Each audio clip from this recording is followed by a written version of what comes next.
ഇപ്പോൾ ഒരു സ്ഥാനാർത്ഥിക്ക് അനുവദിക്കുന്ന ചിലവഴിക്കാവുന്ന സംഖ്യ 95 ലക്ഷമാണ്. പക്ഷേ 25 ലക്ഷം പോലും കയ്യിലില്ല.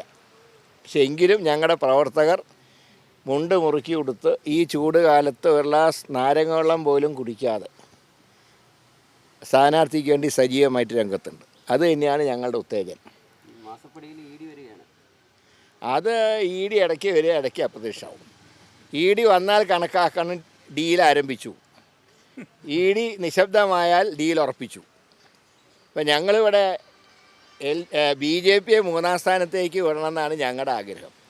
പക്ഷേ ബി ജെ പി 1-ാം സ്ഥാനത്ത് എത്തിക്കാനാണ് പിണറായി വിജയൻ്റെ ശ്രമം. അതിലൊരു ദുഃഖമുണ്ട്. മത്സരം എൽ ഡി എഫും യു ഡി എഫും തമ്മിലാവണമെന്നാണ് ഞങ്ങളുടെ ആഗ്രഹം. പക്ഷേ ഞങ്ങളുടെയൊക്കെ തലയ്ക്ക് മുകളിൽ ബി ജെ പിയെ കൊണ്ട് പ്രതിഷ്ഠിക്കാൻ മുഖ്യമന്ത്രി ശ്രമിച്ചാൽ അത് ഈ മണ്ണിൽ ചിലവാവില്ല. അക്കാര്യത്തിൽ യാതൊരു സംശയവുമില്ല. ഈ രണ്ട് അവിശുദ്ധ കൂട്ടുകെട്ടിനെയും ചെറുത്ത് തോൽപ്പിച്ചുകൊണ്ട് യു ഡി എഫ് ഇവിടെ വിജയിക്കും. ഇല്ല, നേതൃത്വത്തിന് കാരണം എല്ലാ എമൗണ്ടും സീൽ ചെയ്ത് വയ്ക്കുകയല്ലേ. ഞങ്ങൾക്കിവിടെ ഒരു മുഖ്യ പ്രതിപക്ഷ പാർട്ടിയോട് ഇത്രയും ഒരു വൃത്തികെട്ട സമീപനം ഏത് സർക്കാരാണ് കേന്ദ്രത്തിൽ സ്വീകരിച്ചിട്ടുള്ളത്? ബി ജെ പിക്കും പണ്ട് പ്രധാനമന്ത്രിമാരുണ്ടായി, മറ്റേ വാജ്പേയിയൊക്കെ ഉണ്ടായിരുന്നല്ലോ. ഒരു പൈസ ഇല്ലെന്ന് തടഞ്ഞു വെച്ചിട്ടില്ലല്ലോ. ഇത് കുറേ ആൾക്കാരെ കാല് മാറ്റാൻ നോക്കി, അതുകൊണ്ട് ഒരു ലക്ഷ്യവും നടക്കുന്നില്ല. അപ്പോഴാണ് എന്നാൽ പിന്നെ പൈസ ചിലവാക്കണ്ട എന്നൊരു സമീപനം എടുത്തിട്ടുള്ളത്. ഇത് വളരെ ക്രൂരമായിട്ടുള്ള സമീപനം, ഞാൻ അത്രയേ പറയുന്നുള്ളൂ. പക്ഷേ ഇതൊന്നും ഞങ്ങളുടെ പ്രവർത്തകരെ തളർത്തിയിട്ടില്ല. തീർച്ചയായിട്ടും പ്രവർത്തകർ അവരെ കയ്യിൽ നിന്ന് കാശ്, ഇപ്പോൾ അവരോട് പറഞ്ഞിരിക്കുകയാണ് കൂപ്പൺ വെച്ച് പിരിച്ചോളാൻ പറഞ്ഞിരിക്കുക.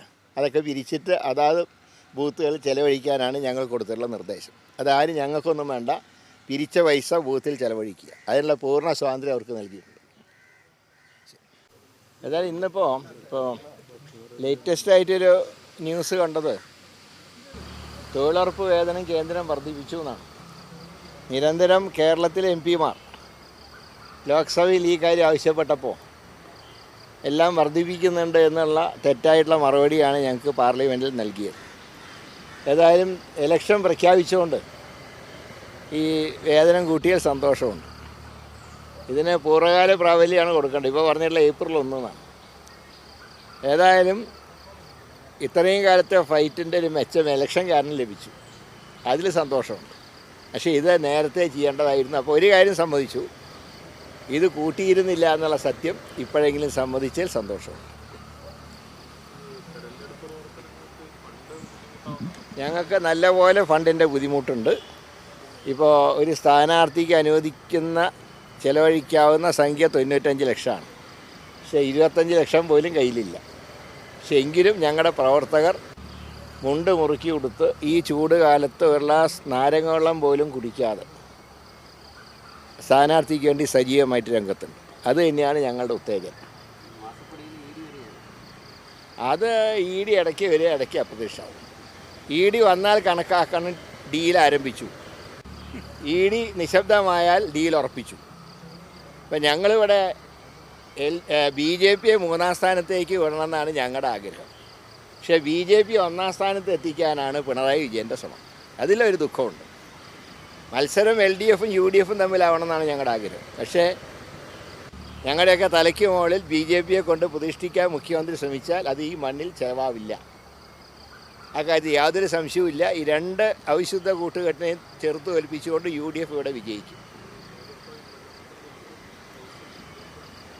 ഇല്ല, നേതൃത്വത്തിന് കാരണം എല്ലാ എമൗണ്ടും സീൽ ചെയ്ത് വയ്ക്കുകയല്ലേ. ഞങ്ങൾക്കിവിടെ ഒരു മുഖ്യ പ്രതിപക്ഷ പാർട്ടിയോട് ഇത്രയും ഒരു വൃത്തികെട്ട സമീപനം ഏത് സർക്കാരാണ് കേന്ദ്രത്തിൽ സ്വീകരിച്ചത്?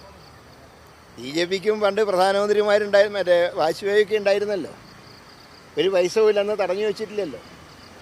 ഇത് കുറേ ആൾക്കാരെ കാല് മാറ്റാൻ നോക്കി, അതുകൊണ്ട് ഒരു ലക്ഷ്യവും നടക്കുന്നില്ല. അപ്പോഴാണ് എന്നാൽ പിന്നെ പൈസ ചിലവാക്കണ്ട എന്നൊരു സമീപനം എടുത്തിട്ടുള്ളത്. ഇത് വളരെ ക്രൂരമായിട്ടുള്ള സമീപനം, ഞാൻ അത്രയേ പറയുന്നുള്ളൂ. പക്ഷേ ഇതൊന്നും ഞങ്ങളുടെ പ്രവർത്തകരെ തളർത്തിയിട്ടില്ല. തീർച്ചയായിട്ടും പ്രവർത്തകർ അവരുടെ കയ്യിൽ നിന്ന് കാശ്, ഇപ്പോൾ അവരോട് പറഞ്ഞിരിക്കുകയാണ് കൂപ്പൺ വെച്ച് പിരിച്ചോളാൻ പറഞ്ഞിരിക്കുക. അതൊക്കെ പിരിച്ചിട്ട് അതാത് ബൂത്തുകളിൽ ചിലവഴിക്കാനാണ് ഞങ്ങൾ കൊടുത്തിട്ടുള്ള നിർദ്ദേശം. അതാരും ഞങ്ങൾക്കൊന്നും വേണ്ട, പിരിച്ച പൈസ ബൂത്തിൽ ചിലവഴിക്കുക, അതിനുള്ള പൂർണ്ണ സ്വാതന്ത്ര്യം അവർക്ക് നൽകി.